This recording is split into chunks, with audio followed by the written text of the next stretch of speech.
Hi అండి. ఈరోజు మనం విజయనగరంలోని పశుపతినారాయణ స్వామి టెంపుల్కి వెళ్ళాం. ఇక్కడ జ్యోతిర్లింగాలు, మన దేశంలో ఉన్న జ్యోతిర్లింగాలను మనం ఎప్పుడైనా అంటే అందరికీ వెళ్ళి దర్శించుకోవడానికి అవ్వకపోవచ్చు అన్ని లింగాలు. ఎప్పుడైనా అలాగ అవుతే విజయనగరంలో ఈ టెంపుల్కి వస్తే మనం అన్ని జ్యోతిర్లింగాలని దర్శించుకోవచ్చు. మనమే స్వయంగా మన చేతులతో అభిషేకం చేసుకోవచ్చు. అక్కడ అలాగ వాటర్ వస్తూనే ఉంటుంది, ట్యాప్స్ ఉంటాయి. లేదు అంటే మనం ఏమైనా పట్టుకెళ్తే జ్యూసు కొబ్బరి అదే నీళ్ళు, కొబ్బరికాయలు ఏమి వాడుతూనే మనం స్వయంగా అభిషేకం చేసుకోవచ్చు. ఇలాగ అక్కడ అపర్ణాదేవి అమ్మవారు ఉంటారు, అలాగే విజయ గణపతి ఉంటారు. ఇక్కడ మెయిన్ స్ఫటికలింగం అండి, చాలా పెద్దది ఉంటుంది. కొన్ని వందల సంవత్సరాల నుండి ఆ లింగం అలాగే ఉందంట. అలాగే ఇక్కడ పెద్ద నంది ఉంటుంది.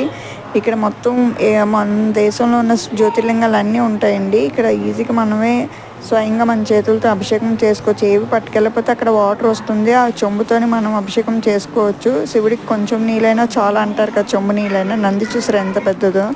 మీరు వెళ్తే కామెంట్ చేయండి ఎలాగుందో టెంపుల్.